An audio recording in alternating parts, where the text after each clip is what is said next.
Ni mchaka kabisa katika sehemu hii ya pili ya simulizi yetu hii inayokwenda kwa jina la Chozi la Zainabu. Karibu sana mpendwa mfuatiliaji wa channel yetu hii ya makala simulizi. Katika sehemu hii ya pili ya simulizi yetu hii inayokwenda kwa jina la Chozi la Zainabu. Kumbuka msikilizaji, katika sehemu ya kwanza tulishia mahali ambapo tayari wanafamilia hawa Zainabu, Bi Chioma pamoja na mume wake na mwanadada Sauda walikuwa wako katika sebule yao, huku wakiwa wanatazama ile filamu ambayo filamu yenyewe tuliona kwamba ni filamu ambayo alikuwa amerekodi Bi Chioma mwenyewe.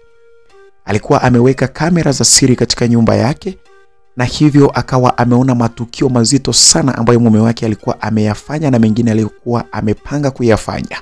Lakini kwa bahati nzuri akawa ameyanasa, na ikiwa ni baada ya kupewa siri zingine kutoka kwa huyu mwanadada Zainabu. Sasa katika sehemu hii ya pili hatukujua ni nini kinachoendelea. Bi Chioma atachukua maamuzi gani? Twende katika sehemu hii ya pili ili tuweze kujua ni nini kinachoendelea.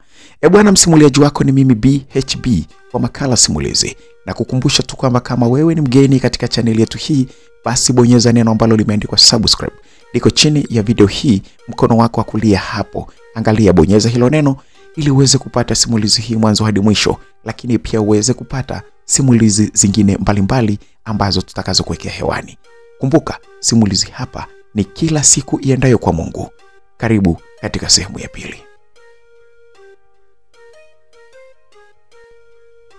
Mwanamke mkubwa namna ile wa miaka 50 eti ategemea kupata mtoto.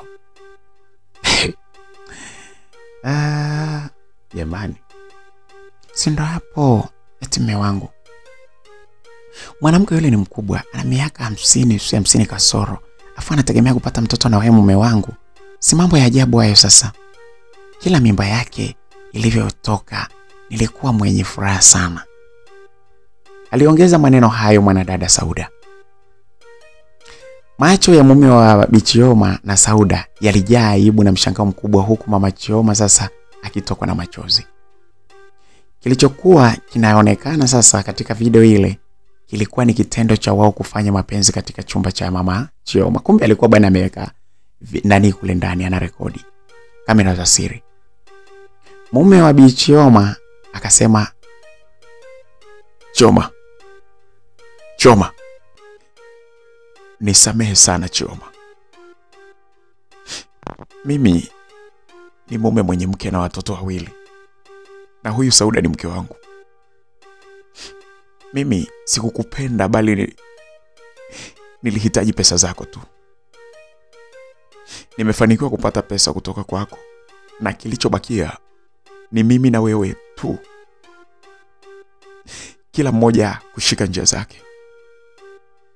Naomba unisamehe kwa kweli, nilipenda pesa zako. Nilikupenda ndio, na sijui nikwambieje, kimetu kwamba nilikupenda kwa sababu ya pesa zako. Kwa hivyo nilipenda pesa zako na sio wewe. Naomba unisamehe sana.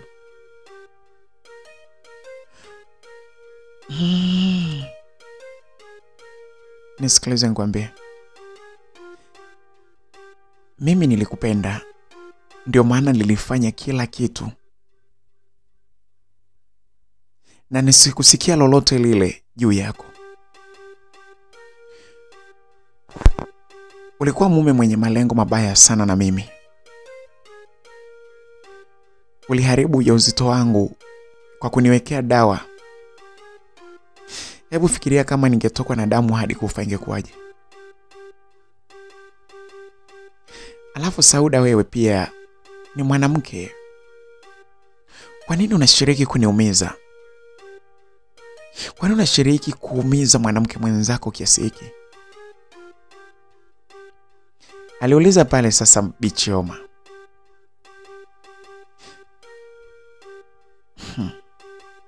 Chioma, unafikiria nilipenda kukuona wewe ukimpiga busu mume wangu? Ukifanya naye mapenzi?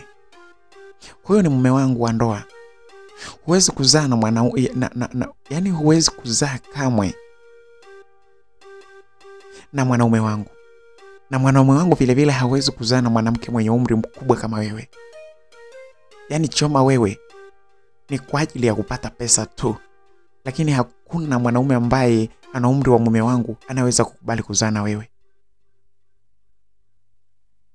Alisema Sauda pale, kisha akacheka kwa kejeli kubwa sana.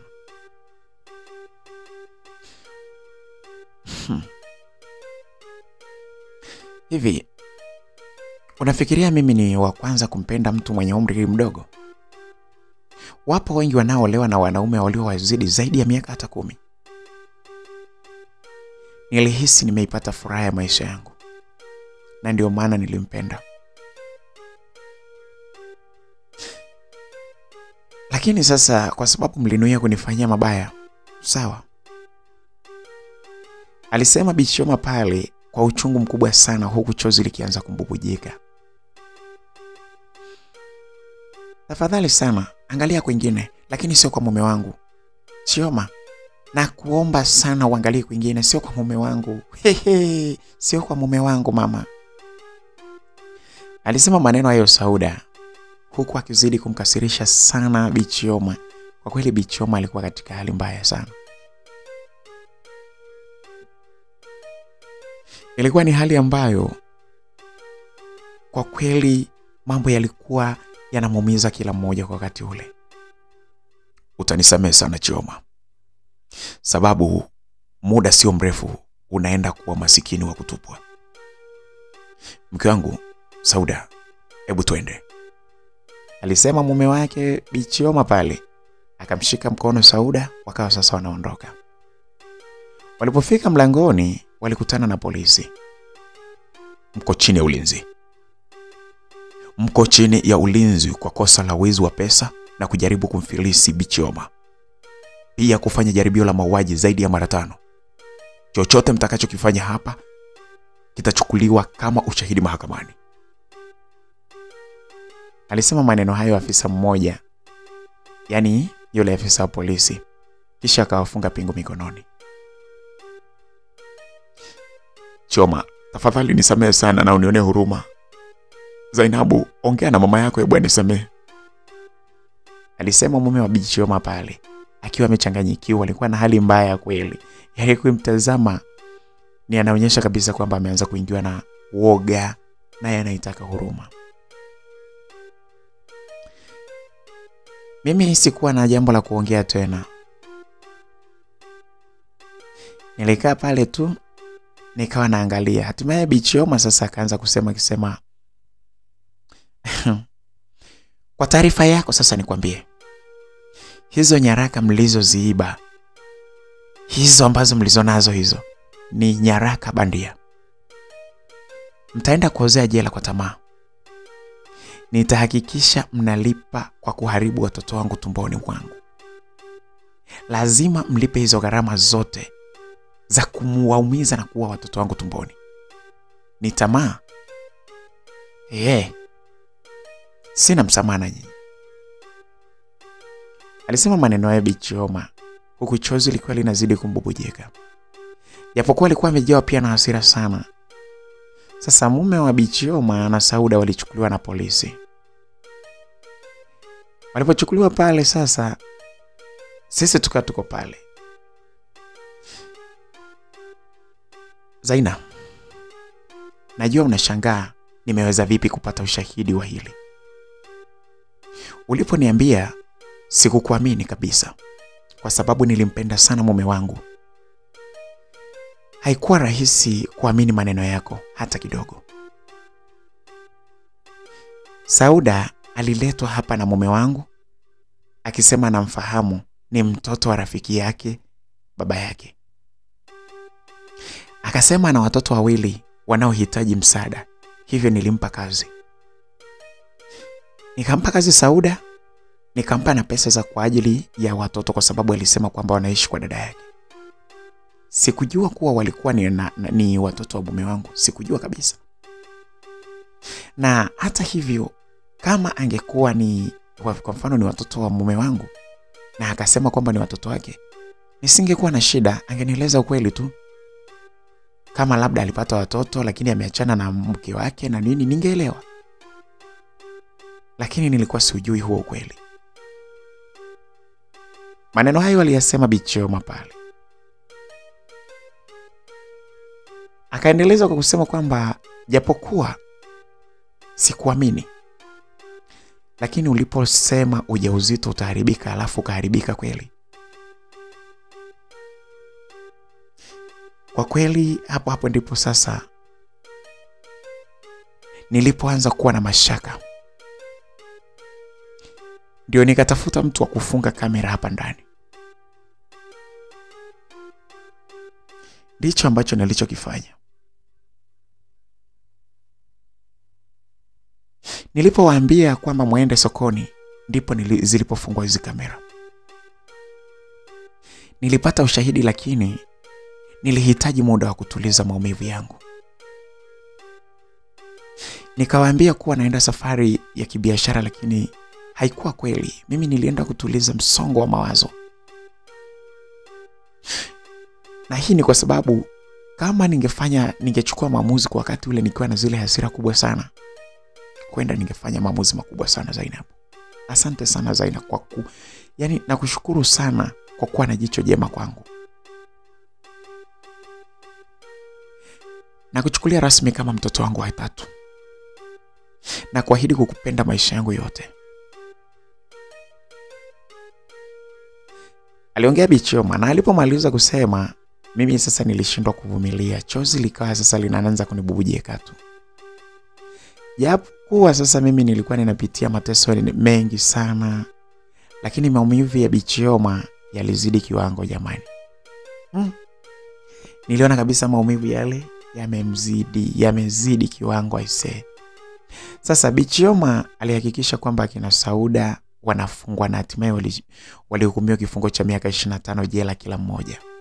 Na pesa zote ambazo walizokuwa wameziiba zilirudishwa kwenye akaunti ya Bi Chioma. Alikuwa na wakati mgumu sana, hadi watoto wake walikuja nyumbani kukaa naye. Alikuwa na msongo wa mawazo. Alikuwa ni mtu ambaye kwa kweli hajatulia. Watoto wake wakarudi pale ili waweze kukaa naye. Sasa watoto wake nakumbuka mmoja alikuwa anaitwa Pearl. Na mwingine alikuwa anaitwa Precious. Kwa hiyo kulikuwa na Pearl na Precious.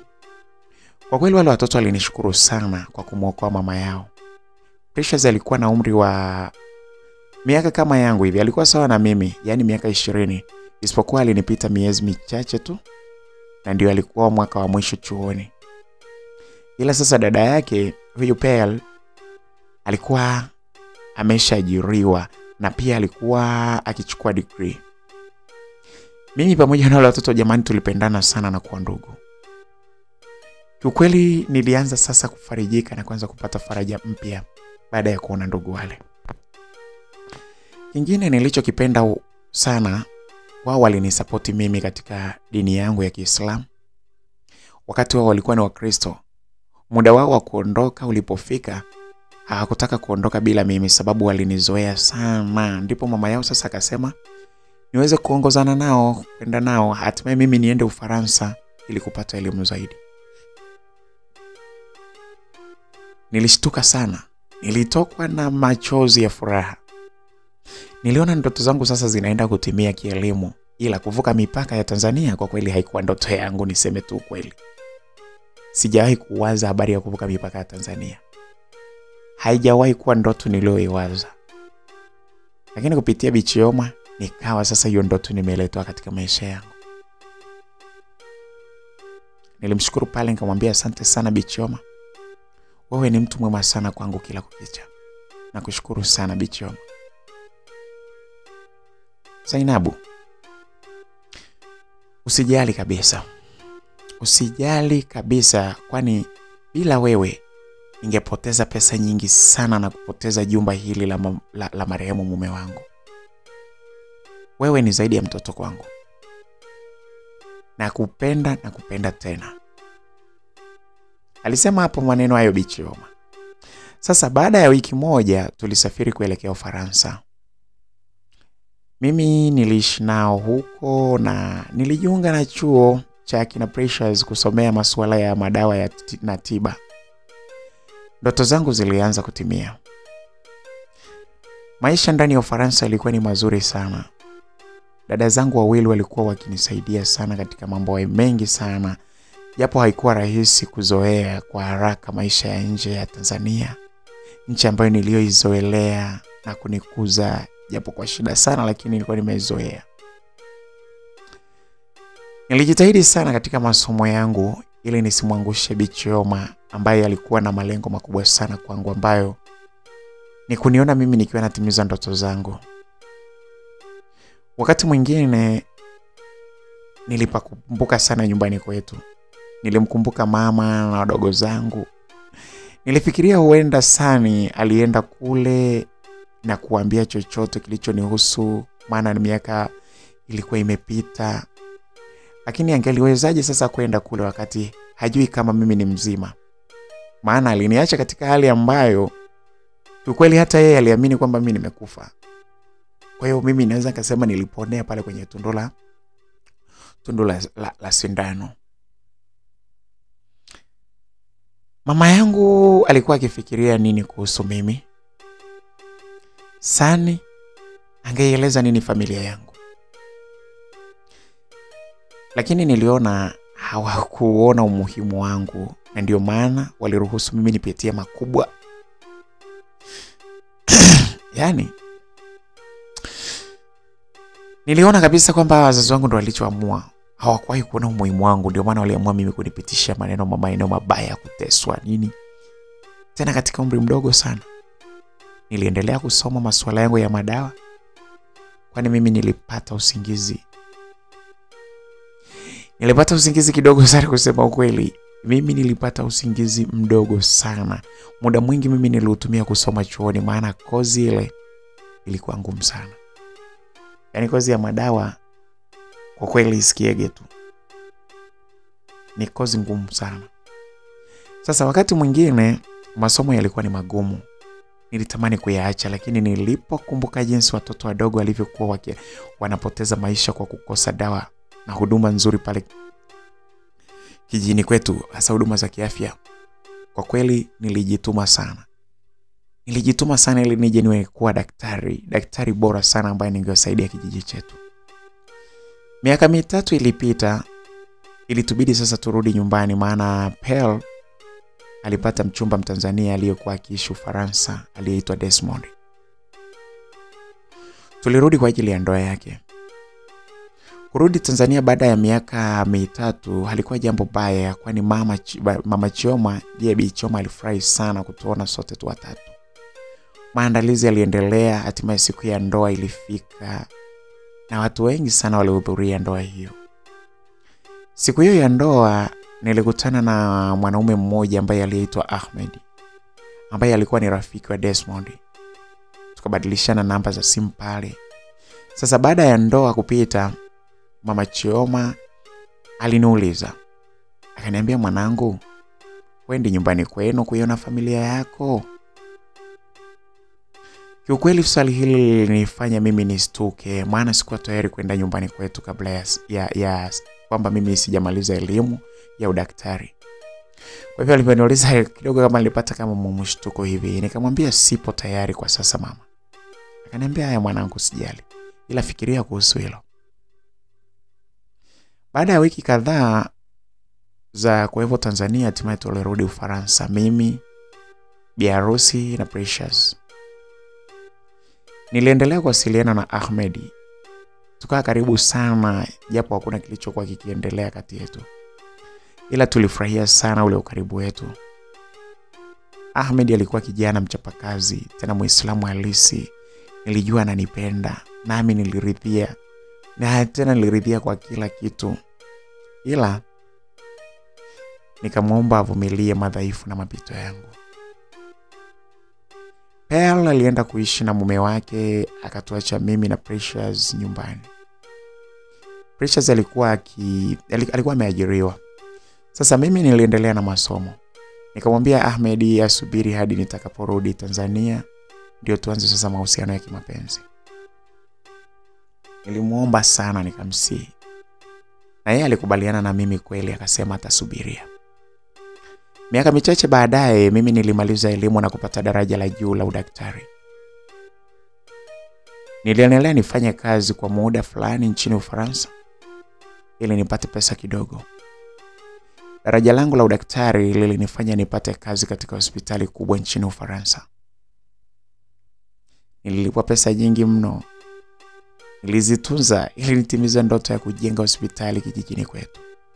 Pearl alipata mtoto wa kike wakati huo Precious akijiandaa kufunga ndoa. Hivyo sasa ilitubidi turudi tena nchini Tanzania kwa ajili ya ndoa ya Precious. Mungu kwa kweli alijalia, jambo lilienda kama lilivyokuwa limepangwa. Precious alifunga ndoa na mume wake aliyeitwa Walter. Wakaamua kula fungate nchini Tanzania.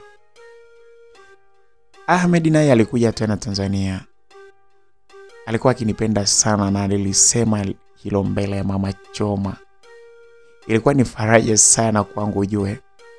Na Ahmed alinijali kama malkia tofauti na Alhaji Usmani na pamoja na Sani ambao walinitumia kingono na kunipiga bila sababu zozote zile. Sasa nilipokumbuka haya nilijikuta chozi likinitoka. Bonali alinimpenzi. Aliniuliza, Ahmed, nikamwambia nimekumbuka mambo mengi yaliyopita katika maisha yangu, lakini usijali sana mpenzi wangu. Nilimwambia Ahmed na Ahmed alinipenda sana kuliko kawaida, lakini nilitaka kwanza nimueleze story ya maisha yangu ili asije akakasikia kwa mtu fulani au vivi mwingine alafu akanifikiria mimi vibaya. Unajua katika mahusiano ni vizuri umwambie mtu ukweli mwanzoni, katika mwanzo wa mahusiano, kuliko uache kumwambia baadaye akija kugundua inakuwa sio. Mimi niliamua kumueleza kila kitu. Ahmed aliniomba kwamba mimi niwe mke wake, jambo ambalo nililikataa. Nikamwambia kuwa mimi nina jambo nahitaji kuzungumza.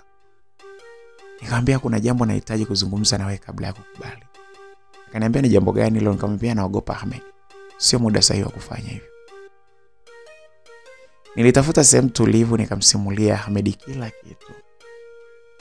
Nilimweleza kila kitu. Cha ajabu, tabasamu lake liliondoka na akajawa na hasira sana. Kisha aliondoka. Nilijua tu hakunipenda, ndio maana hadithi yangu ilimtia hasira. Zikapita siku kadhaa, Ahmed hakunisemesha kabisa. Sikuliona kosa langu. Kumwambia ukweli ndio iwe tatizo? Hapana. Labda hakunipenda tu. Kwa sababu nilimshirikisha Bichoma. Bichoma alimwambia kwamba alianza kunitia moyo. Mwanangu Zainabu, ndoa ni maridhiano. Kama haridhii kuwa na wewe kwa sababu ya maisha yako ya nyuma, huyo hakukupenda, alisema Bichoma. Nikamwambia mama, sijawahi kumpenda mwanaume katika maisha yangu zaidi ya Ahmed. Ndio mwanaume wa kwanza kumpenda huyo. Siamini kama mambo yanaenda kubadilika namna hii.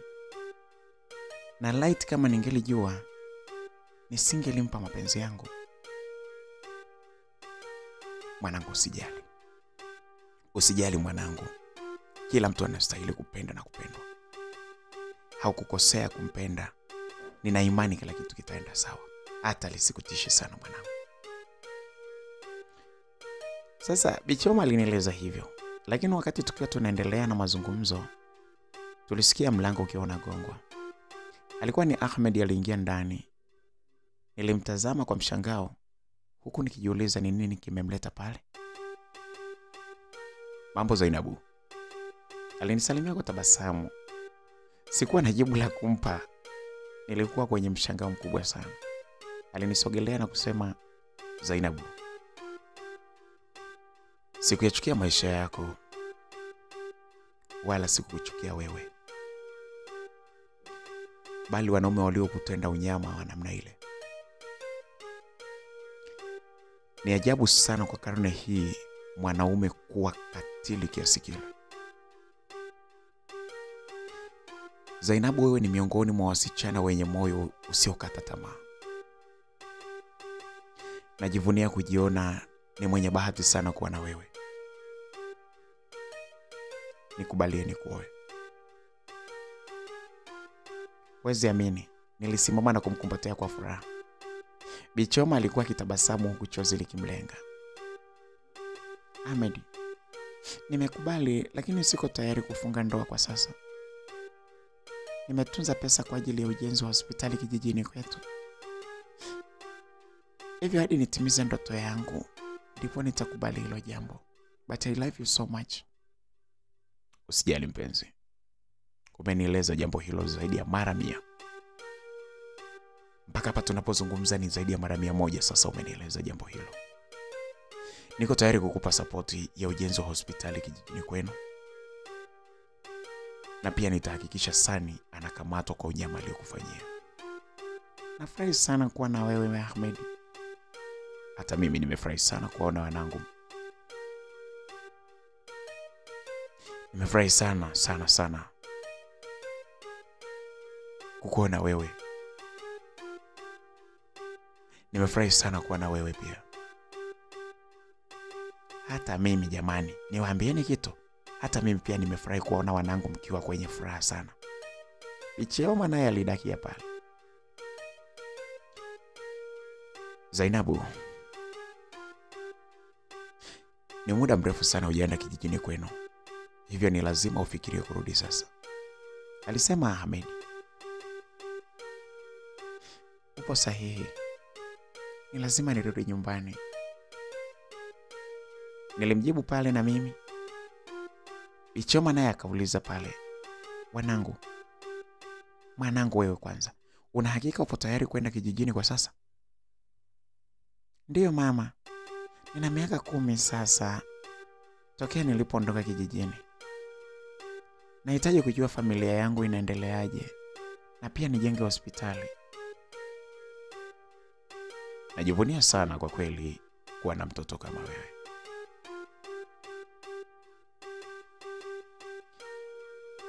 Ninafurahi sana kuwa na binti mzuri kama wewe kwa kweli. Wewe ni mchumba halali katika maisha yangu. Wanangu, kwa kweli na mimi najivunia kuwaona. Najivunia kuona mkiwa na furaha. Sikujua kama siku moja nitaona mkiwa na furaha hivi. Nimefurahi sana.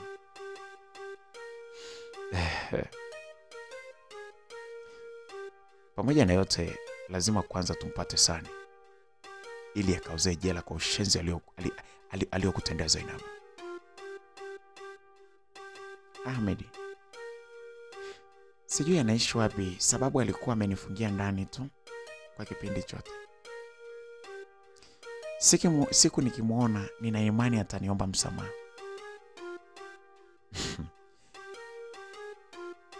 Okay. Lakini anapaswa alipe gharama ya jambo alilolitenda. Basi bana msikilizaji, maongezi yangu mimi, Bi Chioma pamoja na Ahmed yaliendelea. Sasa mimi na Ahmed tulipendana sana. Sikujua kama mapenzi ni matamu vile. Anayesema wanaume wote ni sawa, basi huyo hajakutana na wanaume wote. Aniulize mimi ambaye niliyekutana na wanaume vichaa pamoja na mwanaume mwenye akili. Ninaweza nikamweleza. Nikamsimulia kwamba wanaume wote si sawa hata kidogo. Msikilizaji, Ahmed alikuwa na watu tofauti sana kwa kweli. Mwanaume wangu wa kwanza alikuwa mbaya. Wa pili alikuwa mbaya zaidi ya yule wa kwanza. Lakini wa tatu akaja kuwa mzuri kuliko uzuri wenyewe. Hapa ndipo ambapo niliposema kwamba kuna wanaume alafu kuna mwanaume wangu mimi. Ahmed alikuwa wakili msomi ambaye hakuwahi kupoteza kesi yoyote katika maisha yake.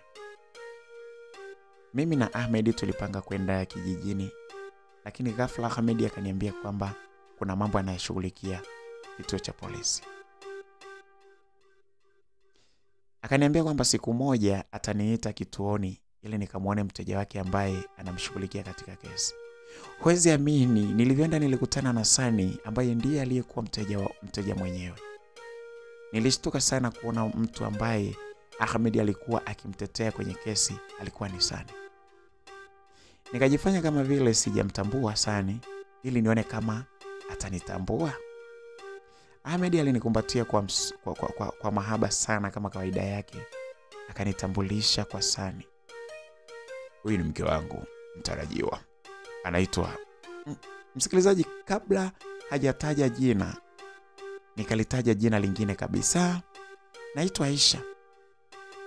Oh, nafurahi sana kukufahamu Aisha, alisema Sani. Ni wazi hakunitambua kwa jinsi ambavyo nilivyokuwa nimebadilika. Moyoni nikasema, nakutambua wewe mshenzi. Nakufahamu sana wewe mshenzi wewe. Nikasema tu kimoyomoyo, sura yako inaonekana kama sio ngeni machoni mwangu. Aliuliza Sani. Nikamwambia huenda nimekutana na wewe kwa sababu nimekutana na wengi. Pia nimepitia mengi, kwa hiyo pengine hata wewe ni mmoja wa watu niliokutana nao. Nilimjibu vile Sani, na yeye alishangaa sana kwa nini nilibadilisha jina mbele ya Sani. Ahmed alishangaa kwamba ni kwa nini nilibadilisha jina mbele ya Sani. Sasa tulipotoka pale kituo cha polisi, Ahmed alikuwa na maswali ya kuniuliza. Kwanza, kwa nini nimebadilisha jina langu? Na mimi nikamuuliza, yule mshenzi amefuata nini pale kituo cha polisi? Mshenzi gani? Yule Sani. Sani wa kwenye story yako ndio yule? Aliniuliza huku machozi yakiwa yanamwagika.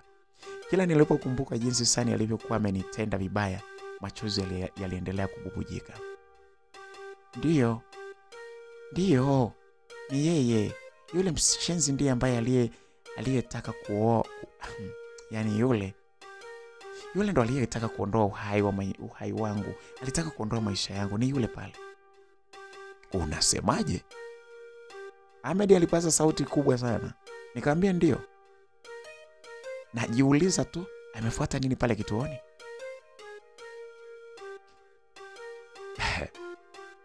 Mfanyakazi wake wa ndani amemfungulia kesi Sani kwa kumtumia kingono ikiwemo kumbaka.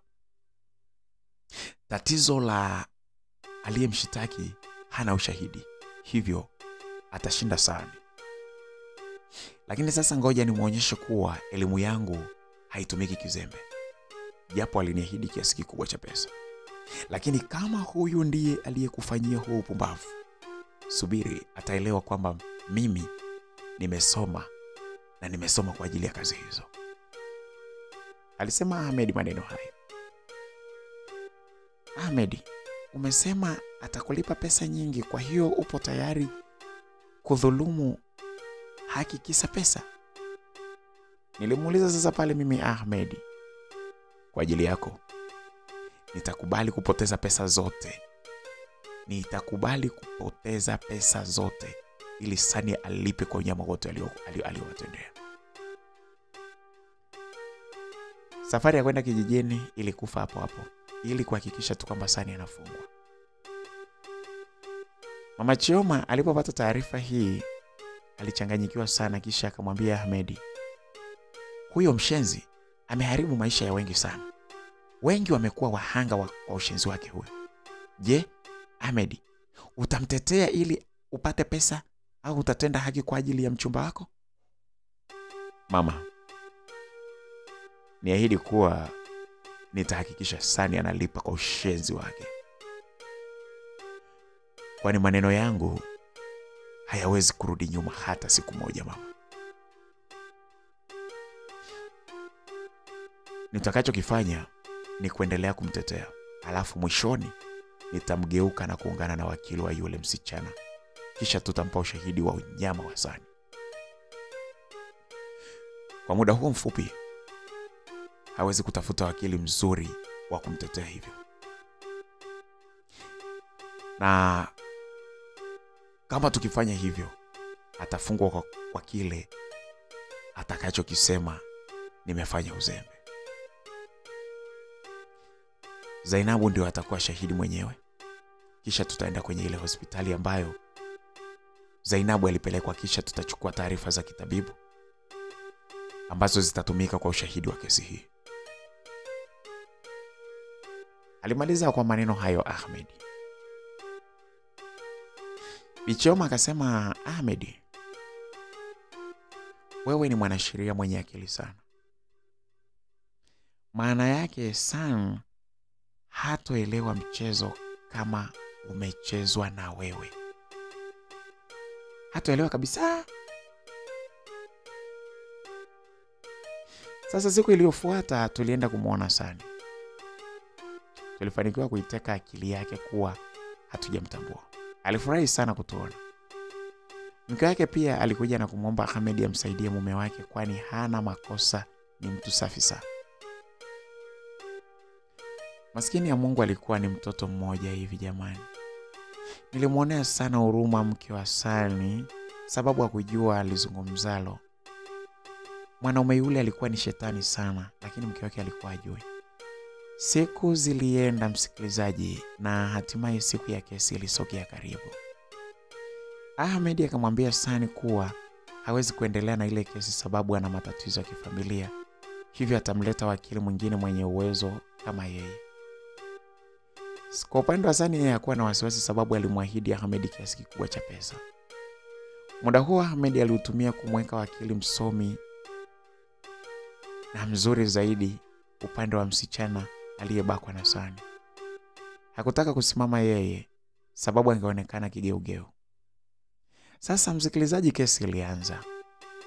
Hakukuwa na ushahidi wa moja kwa moja kuwa msichana yule alibakwa na Sani, ila wakili wa msichana ambaye aliwekwa na Ahmed akasema, Sani amefanya matukio haya kwa wasichana wengi sana. Huyo sio mmoja. Kisha wakili akamgeukia mke wa Sani akamuuliza, nyumbani kwa mume wako hajawahi kufika msichana wa kazi aliyeitwa Zainabu? Ndiyo, aliwahi kufika. Haya, mke wa Sani, mweleze huyu Zainabu kwa namna ulivyomjua. Alikuwa ni msichana mdogo mwenye msongo wa mawazo kichwani pake sana. Alionekana kuwa msiri sana, mtiifu na mwenye adabu. Uliposafiri, uliporudi, hukumkuta Zainabu, je, ulijua ameenda wapi? Nilimuuliza Sani, akasema kwamba amepotea mjini sababu alikuwa mgeni jijini Dar es Salaam na alitoka mwenyewe kwa ubishi wake. Wakili yule aliwaeleza kuwa Zainabu yupo hapa mahakamani na kila mmoja alishangaa.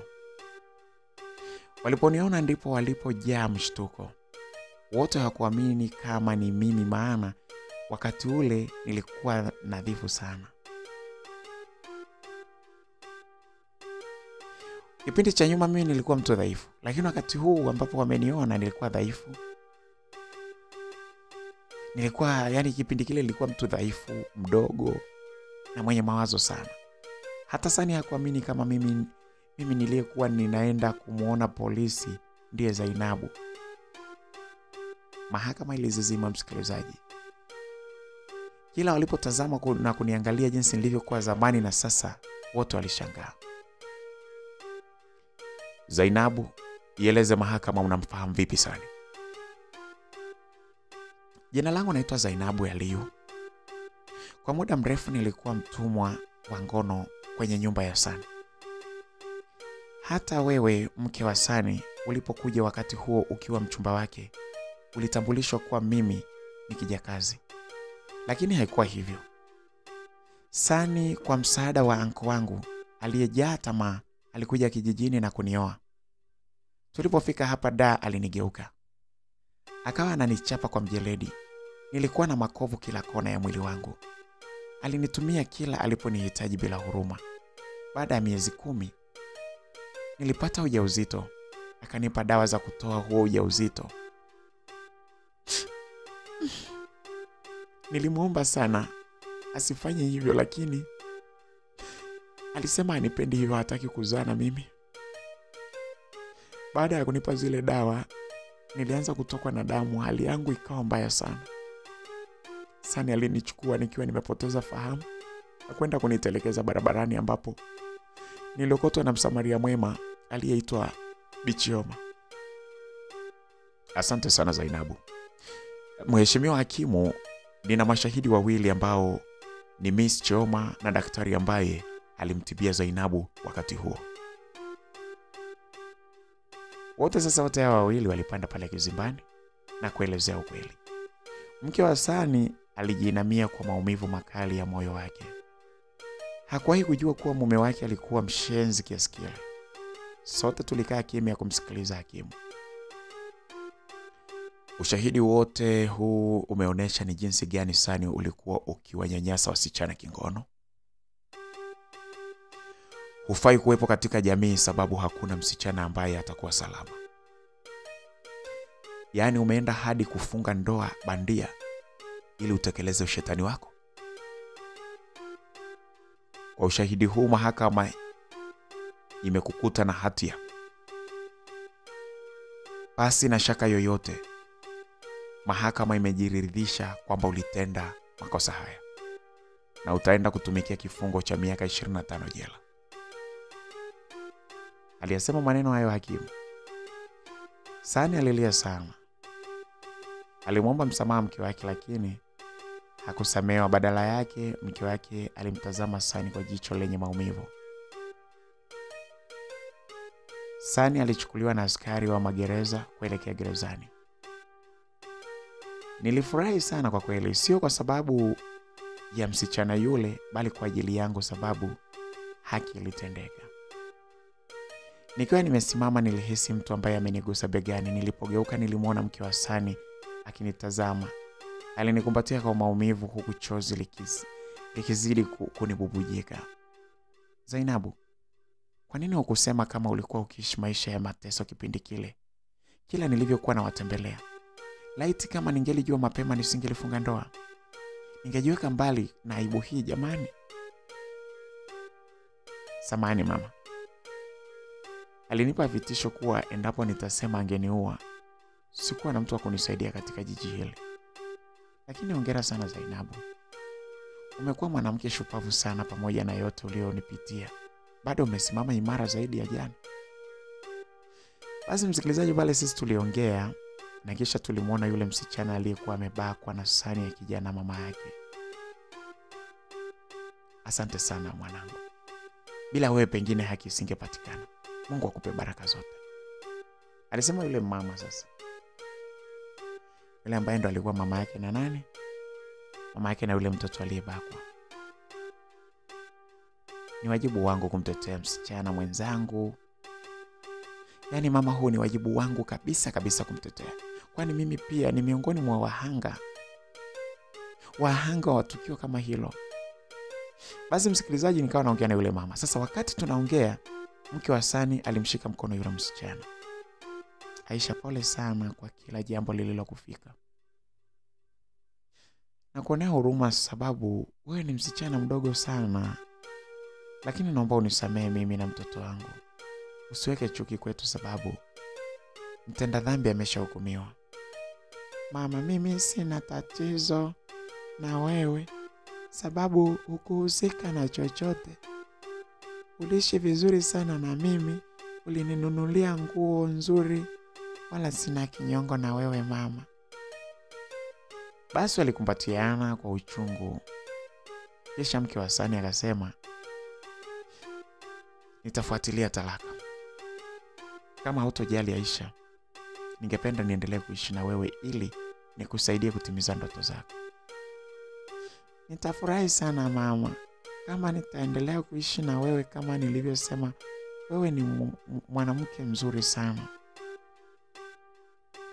Binafsi mimi pale nilikuwa na hali ya furaha sana msikilizaji, sababu haki ilikuwa imepatikana. Nikamgeukia Ahmed, alifanya kazi kubwa sana katika kesi ile. Nilimshukuru sana Ahmed kwa kweli. Sasa baada ya siku kadhaa tulifanya safari ya kuelekea jijini kwetu. Mimi nikiwa na dereva. Tulifika usiku sana. Hakuna kilichobadilika. nilikuta nyumba yetu ikiwa imeharibika vile vile, lakini hakukuwa na mtu nyumbani kwetu. Nilijiuliza walikuwa wameenda wapi.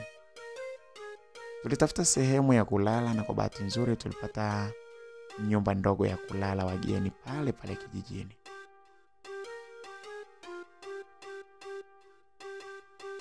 Sasa siku iliyofuata mapema tulienda nyumbani kwetu. Hakukuwa na mtu. Na hakukuwa na dalili ya kuwa na mtu pale. Tulimuona mtu, tukamuuliza, akasema mama yangu anaumwa sana, hivi amepelekwa kwa daktari mkongwe wa pale kijijini kwetu. Nilikuwa nikipafahamu nyumbani kwa daktari, hivyo nilimwelekeza dereva hadi tukafika. Nilimuona baba na wadogo zangu wakiwa wanyonge sana. Niliwasalimu. Itakuwa namtafuta mtu hapa Aliuliza baba. Ni wazi kabisa babangu hakunitambua kabisa. Nilibadilika sana, nywele ndefu na urembo vilinibadilisha sana. Sasa nilipogeuka nikageuza macho yangu vizuri, nilimuona mama akiwa amelala. Aliponiona alinitambua haraka sana. Zainabu mwanangu. Aliniita pale. Fatma, umeanza sasa. Huyo sio Zainabu. Alisema baba. Alinigeukia. Samahani mtoto. Hebu ngoja kwanza. Hebu ngoja. Hebu sikilizeni kwanza. Samahani wewe mtoto. Tulikuwa na binti mwenye kufanana kidogo na wewe. Lakini ameshafariki. Ila mke wangu hataki kukubali kwamba huyo mtoto wetu amefariki, na ndio maana unamuona sasa analipuka hapa na kuhisi kwamba ni wewe. Baba, ni mimi binti yako Zainabu. Nilimwambia babangu vile. Baba alipata mshtuko mkubwa. Hakuamini kama ni kweli mimi nimerudi kijijini. Nilimkimbilia mama na kumkumbatia. Japo hakuweza kabisa kusimama, lakini niliona ni jinsi gani mama alikuwa na upendo mkubwa kwangu. Nilikukumbuka sana mwanangu. Nilijua haukufa. Nilikusubiria kwa kipindi chote, angalau sasa naweza kufa kwa amani. Alisema mama yangu huku akitabasamu, lakini hali yake haikuwa nzuri hata kidogo. Mama, huwezi kufa mama. Wakati mwanao nimerudi. Nimetimiza ndoto zangu nilizokuahidi. Mimi sasa ni daktari mama, ninaweza kukupeleka hospitali yoyote ile na ukatibiwa. Iwe Tanzania au nje ya Tanzania. Lazima ukatibiwe mama. Nilisema maneno hayo nikiwa ninalengwa na machozi. Mwanangu, nakuona ukiwa umefanikiwa, ndio ndoto yangu kubwa. Na imetimia, nakupenda sana mwanangu. Alisema mama yangu, kisha alipoteza fahamu zake. Nilihisi mama yangu alikuwa amefariki. Haraka nilimfanyia vipimo na kugundua kwamba bado alikuwa akipumua, ila alikuwa dhaifu sana. Nikamuuliza yule daktari wa zamani kuwa mama yangu anasumbuliwa na nini hasa. Sijui hata anaumwa nini. Nimejaribu sana kumpa dawa za kutuliza maumivu, lakini haisaidii. Hali ndio kama unavyoiona.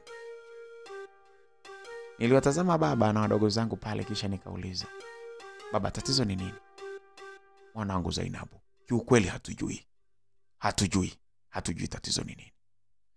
Mama yako ameanza kuumwa muda mrefu. Amechoka na ana kiu kubwa sana.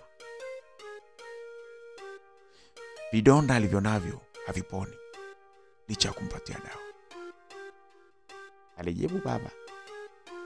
Nilimtazama mama kwa jinsi ambavyo alivyokuwa akiugulia pale kitandani.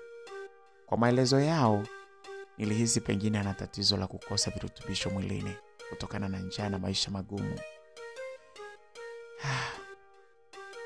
Unajua serikali ilikisahau sana kijiji chetu. Ilikuwa ngumu wao kuisaidia eneo hili letu lile. Nilihitaji sana kujua nini hasa kinamsumbua mama. Nilimchukua kuelekea mjini kwa ajili ya uchunguzi zaidi. Sasa tukiwa kwenye gari, msikilizaji, niliuliza kuhusu wadogo zangu wengine ambao niliambiwa wapo mjini, isipokuwa mdogo wangu wa mwisho hakujulikana alipo. Tulipofika alifanywa vipimo na kugundulika na tatizo lile lile nililolihisi. Akawa anapewa matibabu kwenye moja ya hospitali kubwa sana yenye hadhi da. Sasa niliwaomba wale madaktari wahakikisha mama yangu anapona. Nilikuwa karibu sana na yeye kila wakati. Japo tu angalau kumtazama ilikuwa inaniumiza sana kwa jinsi ambavyo alivyokuwa amekonda. Siku zilienda na miezi ilienda. Hali ya mama ilianza kukaa sawa. Bichioma alikuwa akija kumjulia hali. Mama alifurahi sana kumuona mtu ambaye aliyokuwa maisha yangu. Akamshukuru, akawa karibu sana. Sasa aliporuhusiwa, sikutaka aende kijijini. Alikaa kwa mama Chioma, akawa sasa anaendelea kujiuguza taratibu huku hali yake ikiwa inaimarika. Nilitafuta nyumba ya kuishi na familia yangu. Ndugu zangu walio mjini tuliwatafuta na kuwapata. Wakawa sasa wanaishi kwenye nyumba ambayo niliyoinunua. Baba naye alikuja mjini kuishi na sisi. Bichioma alipomuona baba alishtuka sana hadi aliingiwa na wasiwasi. Kulikoni? Sasa mbona kama mnafahamiana? Bichioma huyu ni baba yangu mzazi. Nilimwatambulisha sasa pale. Baba yako nini? Alihoji kwa mshangao Bichioma pale. Nikamwambia ndio, huyu ni baba yangu mzazi. Akaniambia hapana, haiwezekani. Bichioma alitoka mbio kuelekea nje. Kisha baba akamfuata huko. Na mimi nilienda, lakini sasa Bichioma alikuwa ameshaingia kwenye gari na kuondoka pale. Baba. Kwa nini Bichioma nilipokutambulisha kuwa ni baba yangu ameondoka?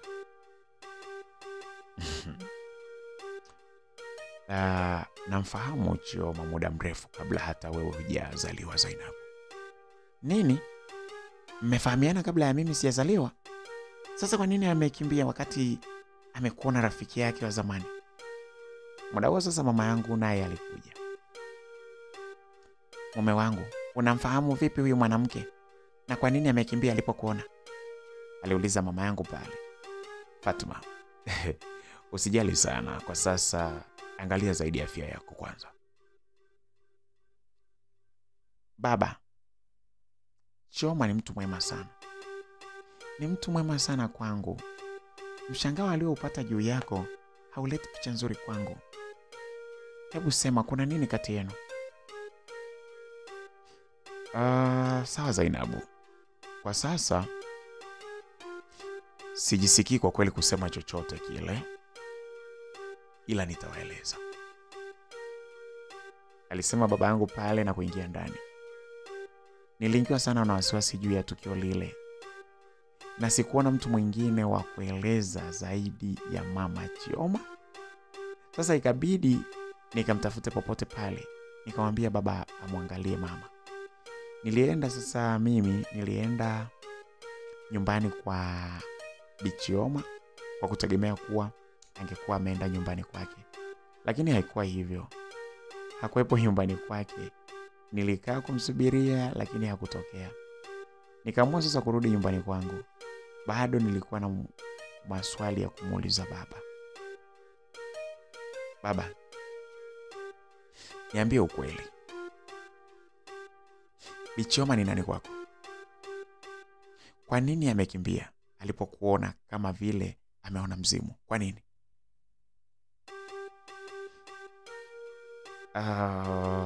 Zainabu. Ni mara ngapi nikwambie Zainabu?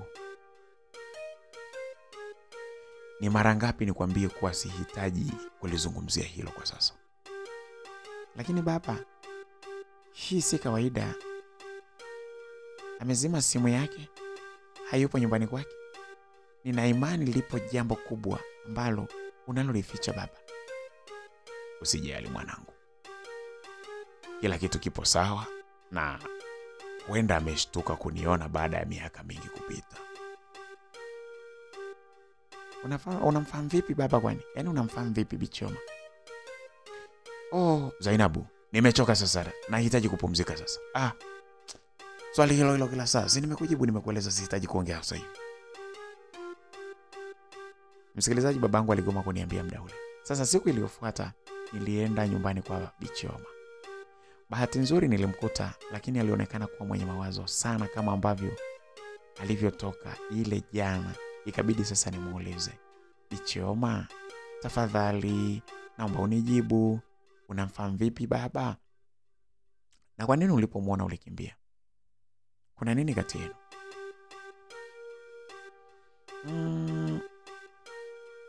Nafikiri baba yako ndio mtu pekee anayeweza kulijibu swali hilo na sio mimi. Bichioma, sikiliza nikwambie, baba amekataa bana kusema chochote. Mtu pekee anayeweza kusema kuhusu hili ni wewe Bichioma. Wewe ndio unaweza kusema chochote mama yangu. Sasa baba anakataa, alafu na wewe unakataa. Unafikiri mimi ukweli nitaujuaje? Ni wewe bana uniambie mama yangu wewe.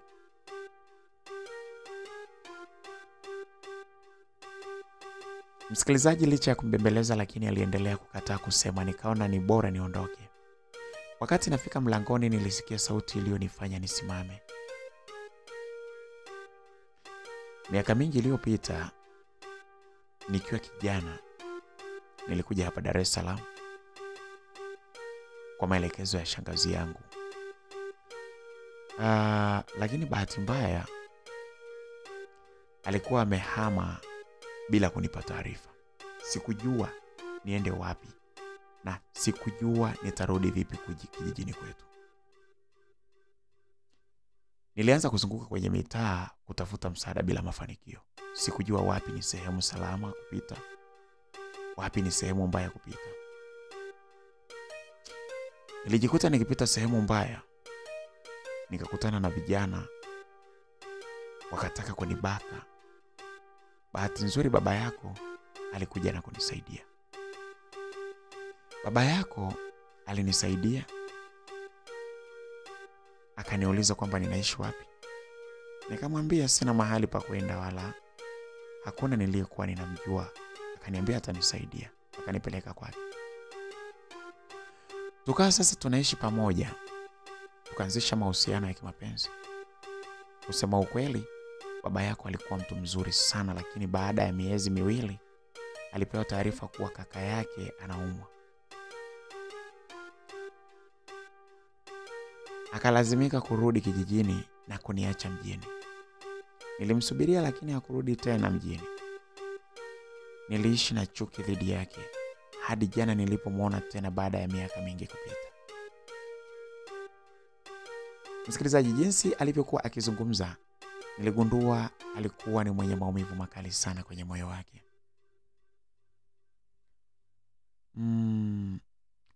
Upendo wote niliompenda baba yako uliishia kuwa chuki hadi hivi leo. Hakuthamini mapenzi yangu, akaamua kukaa kijijini na kuniacha mwenyewe. Kwa hiyo mama,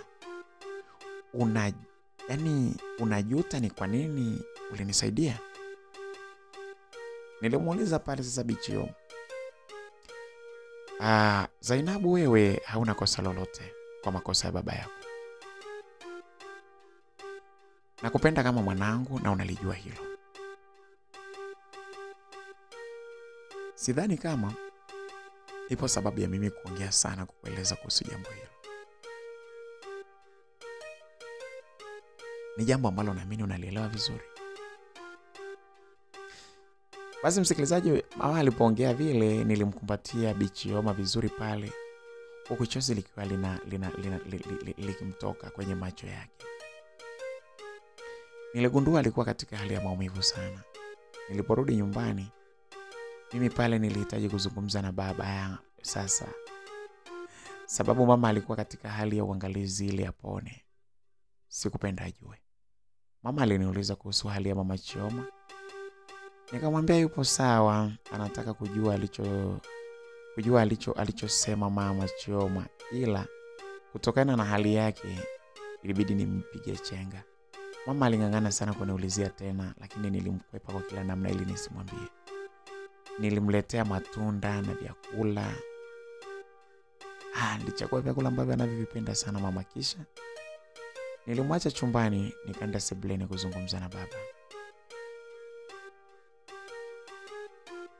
Nikamwambia baba, Bi Chioma amenieleza kila kitu baba. Bi Chioma amenieleza kila kitu kuhusu wewe. Nilijua ni lazima atakueleza. Sasa kama ulikuwa unajua kwa nini ukurudi tena kuishi naye? Nilipofika kijijini nilimsimulia anko wako Suleimani. Akasema kabila la Chioma na kabila letu hayapatani. Kingine,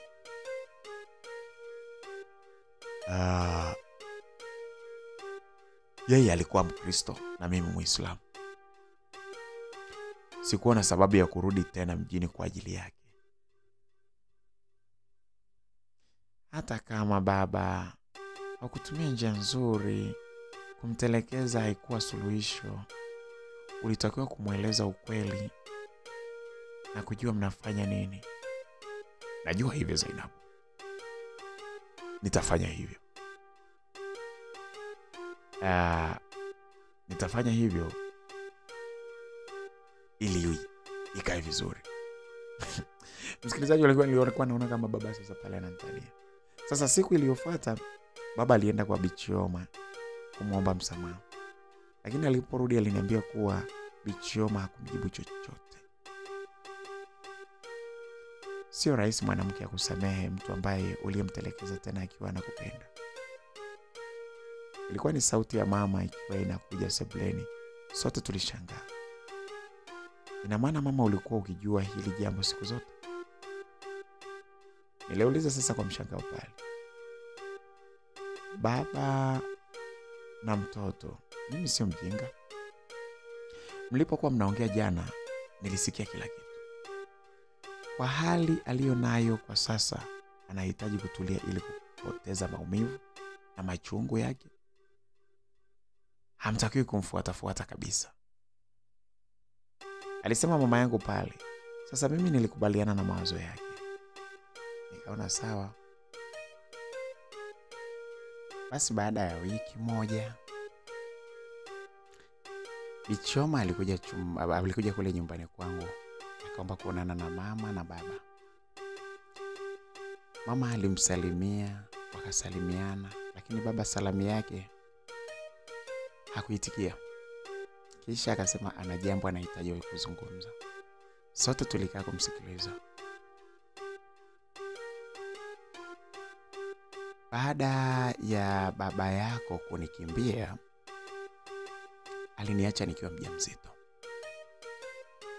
Nilifukuzwa pale aliponiacha sababu kodi ilikuwa imekwisha. Niliishi mtaani kwa mateso makali sana.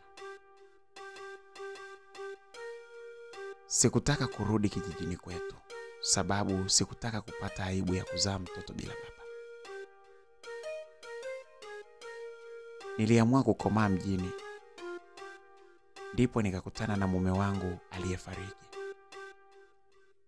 Alinipenda. Nikamweleza kila kitu, akasema ataficha aibu yangu. Tukaenda nyumbani, akanioa na kuishi na mimi, nikamzaa pia. Hadi mume wangu anafariki, siri hii ilikuwa yetu wawili tu. Hata Pearl hajui. Unasemaje? Nilihoji mimi pale sasa. Akaniambia ndio. Pearl ni mdogo wako wa damu kabisa. Nini? Nini unasema? Mama yangu sasa pale alipaza sauti. Kifua kilibana na kupatwa na mshtuko wa moyo. Tulimkimbiza mama hospitali ya haraka. Maisha yangu yalikuwa kituko sana jamani. Dakika 10 furaha, dakika 10 zijazo ni kilio. Baada ya siku kadhaa, mama aliruhusiwa. Bichioma alikuja kumuona mama na kumwomba msamaha kwa kumsababishia mshtuko. Huyo mtoto yuko wapi sasa? Aliuliza mama yangu. Kaambiwa yuko Ufaransa, anaishi na mume na watoto wawili. Unasikia mume wangu? Una wajukuu tena wapo nje nchi. Hongera sana Chioma kwa kukuza na kumsaidia binti yangu. Najivunia uwepo wako. Yalikuwa ni maneno sasa ya mama yangu ambayo yaliyoleta furaha sana miongoni mwetu. Una moyo wa kipekee sana. Ingekuwa mwanamke mwingine angenichukia kwa kuzaa na mume wake. Alisema hapo Bichioma. Usijali Chioma, wewe ulikuwa wa kwanza kukutana naye. Mama yangu pale na yeye alimjibu Bichioma. Baba aliomba tena msamaha kwa mama Chioma pale na akasamehewa. Baada ya kila kitu pale, mimi nilianza ujenzi wa hospitali yangu kijijini kwetu. Nilihitaji pia kumuona Uncle Suleimani, mtu ambaye alinioza kwa wanaume wawili bila hata huruma yoyote. Nikaambiwa kuwa amempeleka mtoto wake mjini kwa ajili ya matibabu. Basi nilisimamia ujenzi nikiwa na Ahmedi. Siku moja nilimuona Halima, mke wa Alhaji, akipita. Aliponiona alitaka kujificha. Ila nilipomuita akaona aibu akaja. Nikamuuliza kuhusu Alhaji, akasema ni mgonjwa kwa muda mrefu sana. Nikamuuliza na tatizo gani, akasema amepooza viungo vyake. Nikamuuliza na mke mkubwa je? Akaniambia yeye yupo nyumbani. Nikamwambia basi sawa, nitakuja kumuona. Akaniambia sawa Zainabu, ila naomba sana unisamehe kwa yote ambayo niliyokutendea hapo nyuma. Nikamwambia usijali Halima, hayo yameshapita bwana. Sasa hivi tuna ganga ya mbele, tuna ganga yajayo, ndo anasema. Basi tukakubaliana mimi na Halima pale. Mchana wa siku hiyo mimi nilienda kumuona mke mkubwa ambaye aliishi kwa upendo sana na mimi. Aliponiona alifurahi sana. Akanipeleka kwa Alhaji Usman ambaye licha ya kuongea kwa tabu alitabasamu na kuniomba msamaha. Sikutaka shari, nilimsamehe. Kwa elimu yangu ya daktari nilitaka kujua ni kwa nini watoto niliozaa na yeye walifariki. Nikachukua sample ya damu, nikapima na kuona damu zetu hazikuendana kabisa, na ndio chanzo cha watoto kufa. Sasa msikilizaji, unajua hapa unaweza usinielewe vizuri unaposikia swala la damu kuendana. Naomba tu nikufafanulie vizuri kwamba damu kutokuendana kuna kitu kinaitwa rhesus factor kwenye magrupu ya damu.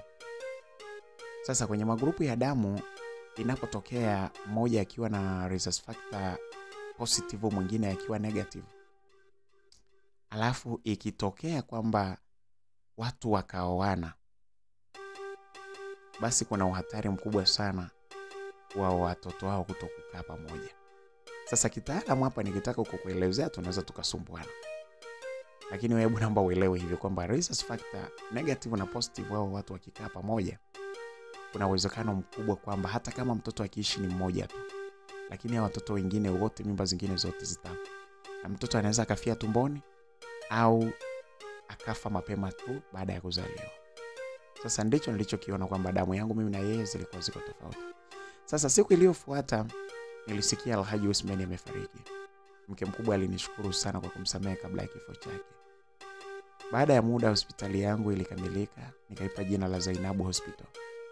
Ndugu zangu wote walioko mjini walikuja kwa ajili ya ufunguzi wa hospitali. Uncle Suleiman aliposikia hivi, alifunga safari kutoka mjini baada ya binti yake kupona kabisa. Njiani walipata ajali. Mtoto wake akatupa taarifa kwamba nikatuma gari, alitupa taarifa kuhusu ajali. Kwa hiyo nikatuma gari ya wagonjwa ikamleta hospitalini. Akawa ndio mgonjwa wa kwanza kabisa kutibiwa kwenye hospitali yangu. Mjomba Suleiman, aisee, kwanza sitaki tu atakuendelea. Yaani basi tu. Mengine nikusamehe. Japokuwa nilikuwa na hasira naye, niliwahimiza manesi wamhudumie ili kuokoa uhai wake. Wengi walisema kuwa hawezi kupona. Aliniomba msamaha kwa yote aliyokuwa amenitendea. Nilimsamehe kwa kweli mjomba wangu. Sasa baada ya wiki 2 aliruhusiwa, kila mtu alishangaa. Ndipo akaamini kuwa hospitali yangu ina uwezo wa kutoa huduma za wagonjwa na kuokoa uhai. Nilifunga ndoa na Ahmed baada ya kukamilisha taratibu za hospitali. Ndugu zangu wengine walioko Ufaransa walikuja kijijini kwa ajili ya ndoa. Baada ya ndoa kupita, Pearl na Precious walitakiwa kuondoka kurudi Ufaransa, lakini Bichioma alimueleza ukweli Pearl kuwa baba yake ndiye baba yake, yani baba yangu mimi ndio baba yake mzazi. Pearl naye alifurahi sana kumjua baba yake mzazi. Ndoa yangu mimi na Ahmed ilikuwa imejaa furaha na amani. Nilipata ujauzito na kujifungua watoto mapacha. Nilifurahi mno msikilizaji. Ndoto ya maisha yangu ilitimia licha ya kupitia misukosuko ya kila aina. Nikwambie tu kwamba hata wewe msikilizaji, kama unapitia misukosuko, amini utapita salama tu kama mimi nilivyopita. Asante sana kwa muda wako msikilizaji. Hivyo ndivyo hadithi yangu ya maisha yangu mimi Zainabu inavyoishia. Naamini kuna mambo mengi ambayo umejifunza katika simulizi hii. Ningetamani sana uweze kutoa comment yako hapo chini kwamba ni jambo gani ambalo umejifunza, ushauri na mambo mengine kama hayo. Unajua watu wengi wanajifunza kupitia simulizi kama hizi. Na kama unavyojua simulizi za hapa bana ni kwa ajili ya watu kujifunza, kuenjoy. Kama kuna jambo umejifunza, basi toa comment yako hapo. Mimi nitapita nitaliona. Nashukuru sana. Bwana msikilizaji, na washukuru ndugu zangu, na hapo ndipo mwisho kabisa wa simulizi yetu hii iliyokuwa inakwenda kwa jina la Chozi la Zainabu. Hapo ndio mwisho kabisa wa simulizi yetu hii. Bwana, kama kuna jambo ambalo umejifunza, basi toa comment yako hapo ili watu wengine waweze kujifunza. Kumbuka kwamba Makala Simulizi ni sehemu ambapo tunapata simulizi ambazo ni za kujifunza na kufurahisha. Sasa unapojifunza kitu, basi usiache kutoa comment yako. Vile vile unapokuwa umefurahi, usiache kutoa comment, like, pia share kwa wenzako na waweze kujifunza vitu mbalimbali. Na kama wewe ni mgeni katika channel yetu hii, msikilizaji, usiache kubonyeza neno ambalo limeandikwa subscribe liko chini ya video hii mkono wako wa kulia. Neno subscribe usiache kulibonyeza ili uweze kuwa pamoja na sisi kila wakati. Huu ni mwisho wa simulizi hii msikilizaji, lakini sio mwisho wa simulizi zote. Hapa ni mwanzo pia wa simulizi zingine mpya ambazo zinakujia. Kumbuka simulizi hii ilikuwa inatoka katika mikono ya Amza Story. Karibu tena katika simulizi zingine. Bye bye. Tukutane katika wakati mwingine.